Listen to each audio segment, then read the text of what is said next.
मी 31 वर्षांची डॉक्टर मौमिता आई वडिलांची एकुलती एक लाडाची मुलगी होते, जिचं स्वप्न खूप मोठं डॉक्टर होऊन आपल्या आई वडिलांचं नाव मोठं करायचं, त्यांचं स्वप्न पूर्ण करायचं. आज तुम्ही मला कोलकात्याची लेडी डॉक्टर म्हणून ओळखता. कुणी मला मयुरी तर कुणी मला निर्भया म्हणतात, तर कुणी दामिनी. आज देशभरात माझं नाव प्रत्येक घराघरात घेतलं जातंय, पण माझं खरं नाव डॉक्टर मौमिता आहे. माझ्यावर तुम्ही सगळ्यांनी दाखवलेलं प्रेम, माझ्या घरच्यांना तुम्ही दिलेला आधार बघून मला खूप बरं वाटलं आणि म्हणूनच मला तुमच्यापर्यंत पोहोचायचंय. मी पश्चिम बंगालमध्ये राहणारी मुलगी होते. माझा जन्म 1993चा आहे. घरात एकटी असल्यामुळं आई बापांची मी खूप लाडकी होते. अगदी बालवयापासूनच मी माझ्या आई वडिलांना काबाड कष्ट करताना नेहमी बघायचे. मला आठवतंय, एकदा मी डॉक्टर होण्याची इच्छा जेव्हा आई वडिलांना सांगितली, तेव्हा आम्ही मध्यमवर्गीय कुटुंबातील असताना देखील माझ्या वडिलांना माझी ती इच्छा ऐकून खूप आनंद झाला. तू खूप शिक बेटा, मोठी हो, मी आहे ना, असं म्हणत त्यांनी माझ्या पाठीवर मायेचा हात फिरवला. तेव्हापासून माझ्या आई वडिलांना कष्टानं पैसा जमा करत माझ्या शिक्षणासाठी तो लावला. सगळेजण माझ्या बाबांना म्हणायचे की गरीब असल्यामुळे तू काय तुझ्या मुलीला डॉक्टर बनवू शकणार आहेस. हे लोकांचे शब्द माझ्या मनाला टोचायचे. म्हणून मी खूप जिद्दीनं अभ्यास केला, सगळ्यांना चुकीचं ठरवलं आणि स्वतःच्या बळावर सरकारी महाविद्यालयात प्रवेश मिळवलाच. रात्रंदिवस मी नीटचा अभ्यास केला होता, कारण मला सरकारी महाविद्यालयामध्ये ऍडमिशन घ्यायचंच होतं, जेणेकरून माझ्या शिक्षणासाठी जास्त पैसा लागणार नाही. मला मोठे डॉक्टर होऊन माझ्या आई वडिलांना त्या सगळ्या सुख सुविधा द्यायच्या होत्या, ज्या मोठमोठ्या श्रीमंत लोकांच्या घरात असतात. मला माझ्या आई वडिलांची सेवा करायची होती, त्यांचं नाव मोठं करायचं होतं आणि माझी ती इच्छा पूर्ण झाली. नीट मध्ये मला खूप चांगले मार्क्स मिळाले. याच बेसवर मला कोलकात्यामध्ये आर्जिकर कॉलेजमध्ये MBBS ला ऍडमिशन देखील मिळालं. माझी सगळी मेहनत सफल झाली. माझ्या आई वडिलांना खूप आनंद झाला. हळूहळू करत मी माझा तो प्रवास पूर्ण केला, पण मला अजून मोठे डॉक्टर व्हायचं होतं. लोकांची सेवा अजून चांगल्या प्रमाणात करायची होती. म्हणून मी माझ्या क्षेत्रात PhD करायचं ठरवलं. याच कॉलेजमध्ये मी PhDचं शिक्षण सुरू केलं. चेसच्या संबंधात मी खोलवर अभ्यास केला आणि माझं पहिलं वर्ष पूर्ण झालं. माझे आई बाबा आणि मी खूप खुश होतो की आता माझी PhD पूर्ण झाल्यावर मी नामांकित डॉक्टर होणार, लोकांची सेवा करणार. आई वडिलांनी माझ्या शिक्षणासाठी जो काही पैसा कर्ज काढून खर्च केला आहे, तो सगळा फेडणार होते. त्यांना एक सुखदायी जीवन देणार. कोणत्या हलाखीच्या परिस्थितीत आम्ही राहिलो होतो.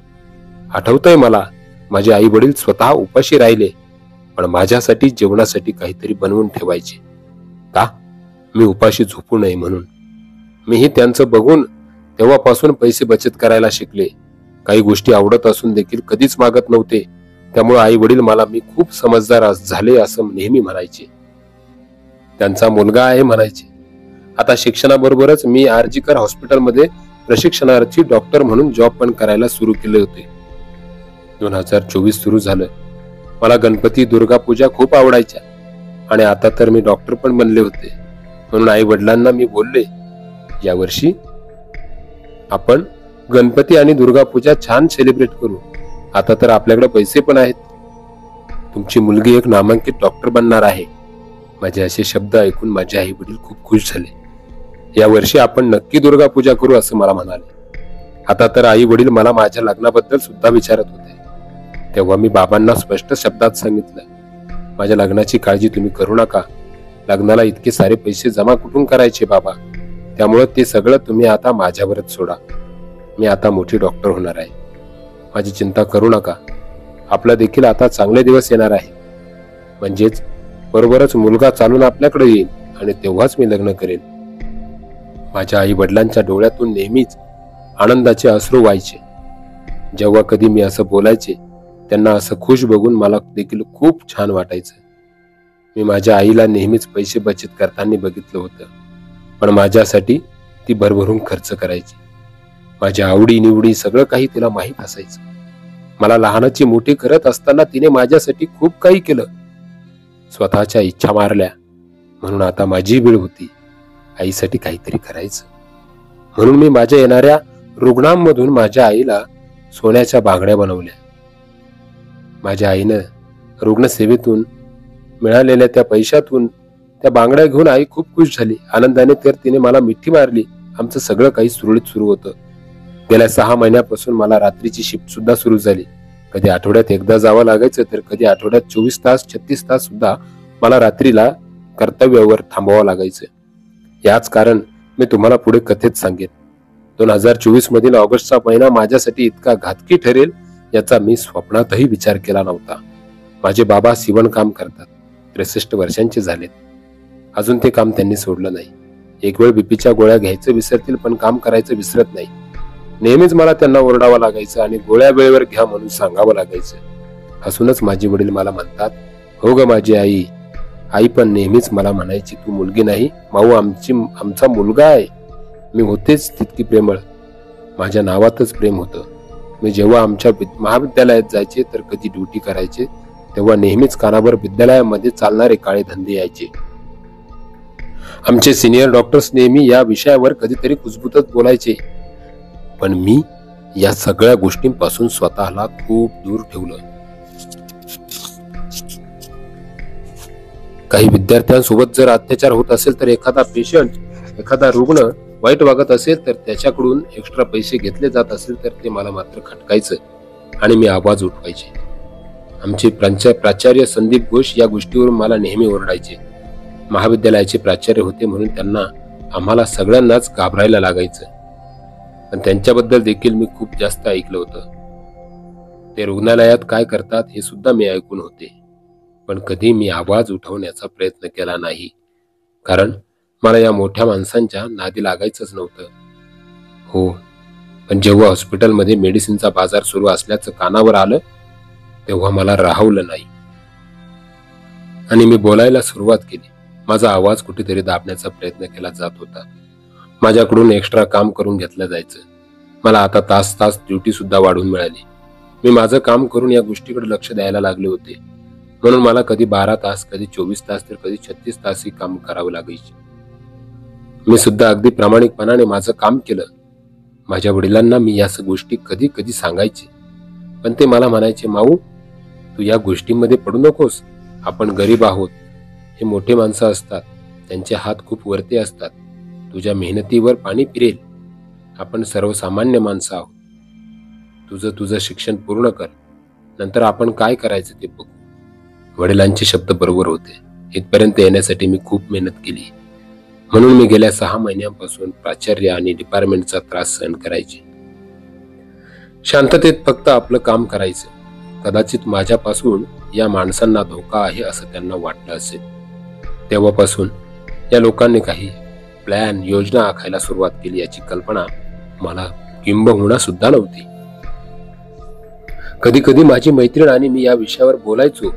आपल्या हॉस्पिटलमध्ये किती गैरकाम चालतात म्हणायचो, पण आम्ही बोलता बोलता नेहमीच शांत व्हायचो, कारण आम्हाला या गोष्टींमध्ये पडायचं नव्हतं. असो, आमच्या रुग्णालयात 2019 मध्ये संजय रॉय या माणसाची भरती झाली होती. तो माणूस KRG रुग्णालयातील पोलीस चौकीत काम करायचा. तो 4-5 वर्षापासून येथे काम करीत असल्याने आमच्या प्रत्येक विभागाबद्दल त्याला सविस्तर चांगलीच माहिती होती. बऱ्याच रुग्णांना तो बेड मिळवून द्यायचा. त्याचे त्याला पैसे देखील मिळायचे. पण या संजय रॉयची नजर मात्र खूप खराब होती. हे मला पहिल्यापासून माहित होतं. हॉस्पिटलमध्ये येणाऱ्या प्रत्येक स्त्रीकडे तो वाईट नजरेनंच बघायचा. त्याच्याबद्दल देखील आमच्यामध्ये चर्चा होत असे, पण तो आमच्या प्राचार्याचा खूप खास. त्याच्यासाठी नेहमीच तो काम करायचा, म्हणून आम्ही त्याच्याबद्दल कधी कंप्लेंट करायच्या नाही असा विचार केला,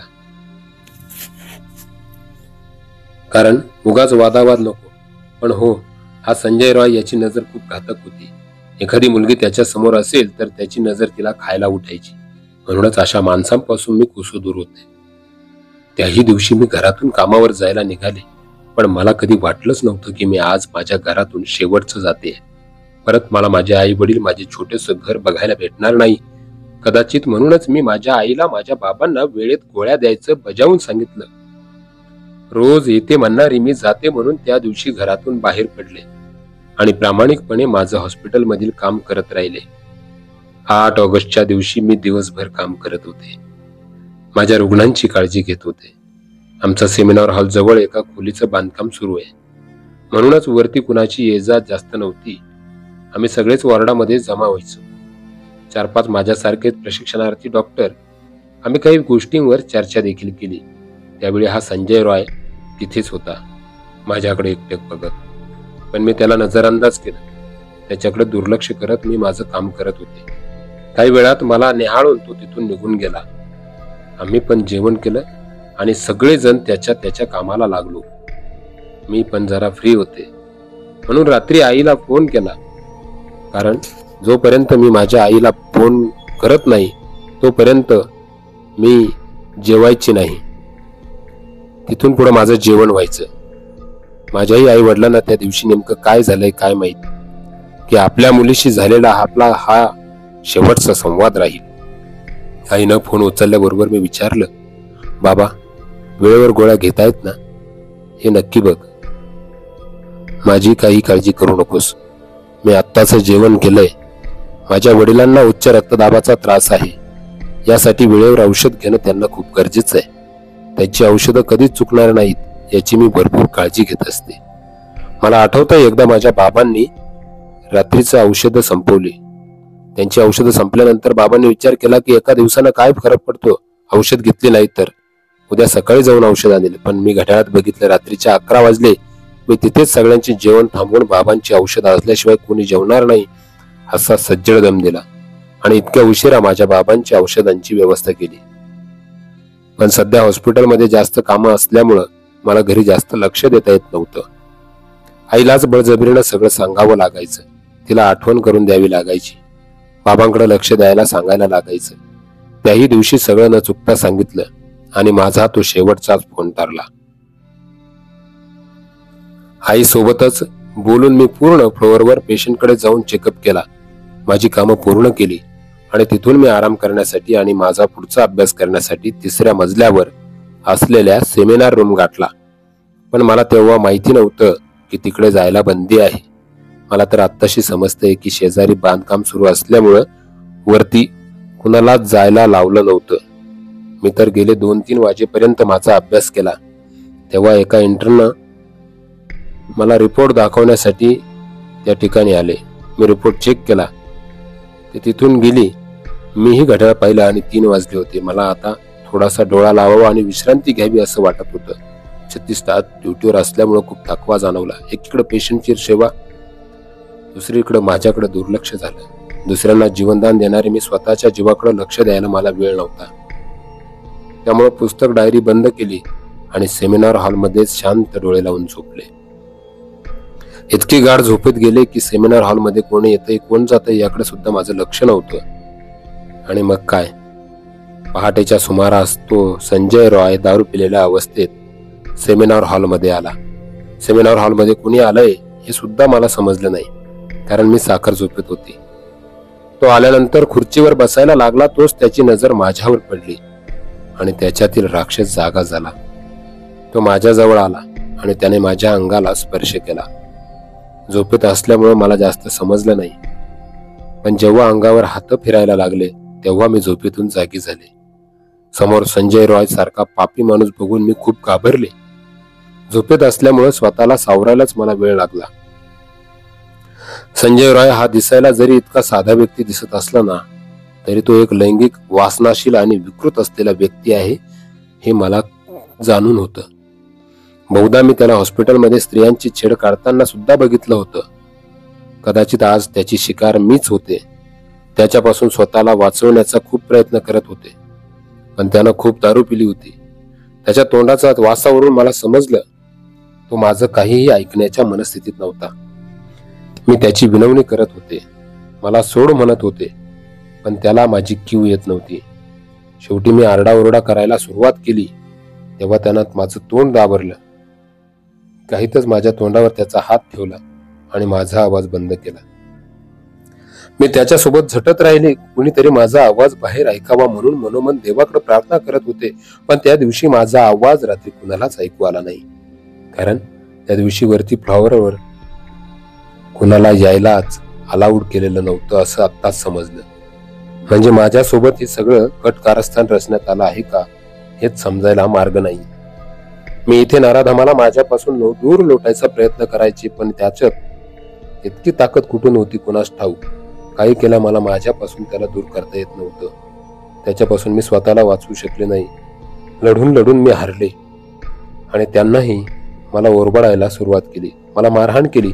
आता तर मी अगदी थंड पडले. कोण कोण माझा उपभोग घेतय मला समजलं नाही.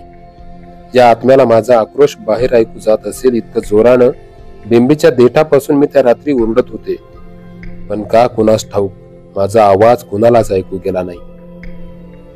आक्रोश करून करून माझं शरीर पूर्ण थंड पडलं होतं आणि मग झाली माझ्या स्त्रीत्वाची आणि माझ्या स्वप्नांची हत्या, तीही अगदी निर्घुणपणे. जीव तर गेलाच, अखेरीस माझा उरल्या त्या फक्त शरीरावरच्या उपभोगलेल्या जखमा. माझा चष्मा फुटला, त्या काचा घुसलेले माझे रक्तरंजित डोळे, माझे ते फाटलेले ओठ, आवाज बाहेर पडू नये म्हणून त्याने दाबलेला माझा गळा, स्वतःला वाचवण्याच्या प्रयत्नातील माझे रक्ताळलेली ती नखे, माझ्या शरीरावरची त्याने केलेले असंख्य वार, जांघेची हाडे मोडेपर्यंत पसरवलेल्या माझ्या मांड्या, जखमी झालेले माझे गुप्तांग, इतकं सगळं होऊन पण त्या पुरुषांच्या क्रूरतेचा मी जीव तोडून सामनाही केला होता. पण काश त्या पुरुषांमध्ये थोडी तरी स्त्रीत्वाची कोमलता असती तर माझ्या मोजणाऱ्या शेवटच्या श्वासात तरी मी जिवंत असते. माझ्या अंगावर वार करताना त्यांनी विचार तरी केला असता, जीवनाशी मारताना मला त्यांच्या अंगाला काटा तरी का आला नाही. पण राक्षसासारखे येऊन त्यांनी माझा घात केला. माझ्या मित्रांनी त्या दिवशी माझ्यातील एका स्त्रीत्वाचा बलात्कार केला आणि अखेर या ट्रेनी डॉक्टर मोमिताने या जगाला अलविदा केला. अखेरीस डोळ्यांसमोर फक्त आई वडील येत होते. आता त्यांचं कसं होईल हेच मनात वाटत होतं. सगळ्यांचा जीव वाचवणारी मी, माझा जीव वाचवायला तिथं कोणीच नव्हतं. माझे आई बाबा आता इतका मोठा त्रास कसा सहन करतील याचीच मला मरतानाही भीती वाटत होती. त्या नराधमांनी माझा उपभोग घेतला, मला जिवंतपणे मारलं. माझी हत्या करून माझ्या त्या अर्धनग्न शरीरावर अर्धवट पांघरून घालत आपण काही केलं नाही असं समजून तो तिथून निघून गेला. माझा आत्मा मात्र तडफडत होता. माझं स्वप्न हे स्वप्नच राहिलं. दररोज 10 ते 12 तास अभ्यास करून मी इथपर्यंत पोहोचले. आमची स्वप्न एकाच रात्रीत भंग पावली. माझ्यासाठी संपूर्ण दिवस फक्त एक माझा कामाचा दिवस असायचा. मला तर माझ्या पुस्तकांशिवाय काही माहित नव्हतं. मला MD मध्ये सुवर्ण पदक हवं आहे, गोल्ड मेडल घेऊन 1 नंबर पटकावत डॉक्टर बनायचं होतं, असंही मी माझ्या डायरीत लिहिलं होतं. कारण आई बाबांनी मोठ्या कष्टानं मला शिकवलं होतं आणि एका रात्री त्याचे सगळे कष्ट, माझी मेहनत जळून खाक झाली. खरं तर दुसऱ्या दिवसापासून काय काय घडलं, कसे गुन्हेगार पकडले गेले हे सगळंच तुम्हाला माहिती आहे. पण तरीही मनातील व्यथा सांगते. दुसऱ्या दिवशी सकाळी माझा आत्महत्याचा फोन माझ्या घरी गेला. तुमच्या मुलींना हॉस्पिटलमध्ये आत्महत्या केली असं सांगण्यात आलं. आई तर सगळं संपलं म्हणून रडायला लागली. बाबा काही विचार करायच्या मनस्थितीतच नव्हते. शेजारी राहणाऱ्या नातेवाईकांनी त्यांना सावरलं आणि हॉस्पिटलला घेऊन आले. धावतच येणारी माझे आई वडील त्यांच्या मुलीला शेवटचं बघायला तडफडत होते, तळमळत होते. पण माझ्या जन्मदात्यांनाही आता आत सोडलं जात नव्हतं. कारण आतमध्ये तर सुरू होता माझ्या हत्यारांचा पुरावे नष्ट करण्याचा कार्यक्रम. माझी आई विनवणी करत होती, मुलीला एकदा बघू द्या म्हणून रडत होती. पूर्ण 3 तासानंतर माझ्या आई वडिलांना मला बघण्याची परवानगी दिली. मुलीला जखमी आणि अर्धनग्न अवस्थेत बघणारी माझे आई बाप मात्र लगेच ओळखतात ही आत्महत्या नाहीच. आमची मुलगी आत्महत्या करायला डॉक्टर बनलीच नाही. माझी तसली अवस्था बघून आई बाबा लगेच बोलले, हा बलात्कार आहे. आई वडीलच होते, मात्र नातेवाईक मित्रमंडळी सहकारी माझ्यासाठी जोराचा आवाज उठवतात. माझा बलात्कार होऊन माझी हत्या करण्यात आली आहे म्हणून सगळे चिडतात. इतका हल्लाबोल बघून मग इतक्या उशिरा तिथं पोलीस आले आणि नंतर किती वेळानं विचारपूस होते. एवढ्या वेळात खूप पब्लिक अवतीभोवती जमा होते. इतक्या मोठ्या जनतेच्या या आक्रोशानं संजय रॉयच्या हेडफोनच्या साहाय्यानं तो सापडलाही जातो. काहीच न बोलता तो माझा आरोपी मात्र गुन्हा एकटाच कबूलही करतो. मग काय त्याला अटक होते आणि सगळं काही विषय तिथंच बंद. कोणी म्हणतंय माझा भक्त बलात्कार झालाय, तर कोणी म्हणतंय सामूहिक बलात्कार आहे. माझ्या योनीत मिळालेलं 151 ग्रॅम वीर्य जे एकट्या त्या आरोपीचं आहे असं भासवून माझ्यावर झालेला सामूहिक बलात्कार दाबला जातोय का? अचानक दुरुस्तीच्या नावाखाली घटनास्थळाची खोली फोडायला सुरुवात झाली होती, त्याचं काय? इमर्जन्सी रूम मधील सीसीटीव्ही कॅमेरा नाहीच, पण जो व्हिडिओ सापडला होता अजूनही काहीच सत्य पुढे येत नाही, त्याचं काय? बलात्कारात किंवा प्लॅनिंग करून मला मारण्यात, त्यांच्या रस्त्यातून संपविण्यात सहभागी मोठे चेहरे लपवण्यासाठी हे पुरावे नष्ट होत आहे, त्याचं काय? मला न्याय मिळवून देणाऱ्या जनतेमध्ये घुसून त्या नराधमांच्या काही माणसांनी हॉस्पिटलमध्ये जात सगळे पुरावे नष्ट केलेत, त्यांचं काय? आणि माझ्यावर अत्याचार करणाऱ्या त्या लोकांना मोकळं सोडून परत त्यांच्या आरोपींना जीवनदान द्यायचं ठरवलंय का? खरं तर मी एक निर्भया बनूनच राहिले. माहित नाही आता मला न्याय मिळेल का नाही. माझ्यासोबत जे घडलंय ते घडलंय, की हे कधी कुठं उलगडेल किंवा नाही, त्या संजय रायला कधी फाशी होईल किंवा नाही. पण जर त्यांना असं मोकळं सोडलं तर दुसरी निर्भया लवकरच तुमच्या समोर परत येईल, हे विसरू नका. जी कुणाची बहीण असेल, कुणाची मुलगी, कुणाची सून असेल, बायको असेल, पण असेल तर ती एक स्त्रीच ना. 2012 मध्ये माझ्याच सारख्या अन्याय एका मुलीवर झाला होता. तिच्या आरोपींना 7 वर्षानंतर फाशीची शिक्षा झाली. खूप उशिरा न्याय दिला. आमच्यासारखी दुसरी निर्भया नको असेल तर मला न्याय नक्की द्या. द्याल ना मला न्याय? माझ्या आई बाबांना, त्यांच्या मुलीला व त्यांना परत मला डॉक्टर बनून भेटता येईल का? एक डॉक्टर बनून सगळ्यांची सेवा मला करायची होती. सगळ्यांना एक देव म्हणून वाचवण्याचं ठरवलं होतं, पण स्वतःला वाचवण्यात मी कमजोर झाले. मरणाला झुंज देत मी अखेरीस श्वास थांबवले आणि पुन्हा एकदा न सुटणारं खोडं बनून राहिले. जिवंत बनून लोकांची सेवा करून आयुष्य आनंदात जगायचं माझं स्वप्न अधुरच राहिलं. माझ्या हत्येचं, बलात्काराचं कोढं मात्र आता न सुटेनासं झालंय. मी तीच ट्रेनी डॉक्टर बोलते. मी डॉक्टर मोमिता, जी काही दिवसांपूर्वी तुमच्यात होती. स्वतःची काही चूक नसताना जीव गमावून बसले. जर त्या लोकांना स्त्रीत्वाची जाणीव असती तर आज ही लेडी ट्रेनिंग डॉक्टर जिवंत असती. मला न्याय द्या. मी तुम्हा सर्वांची बहीण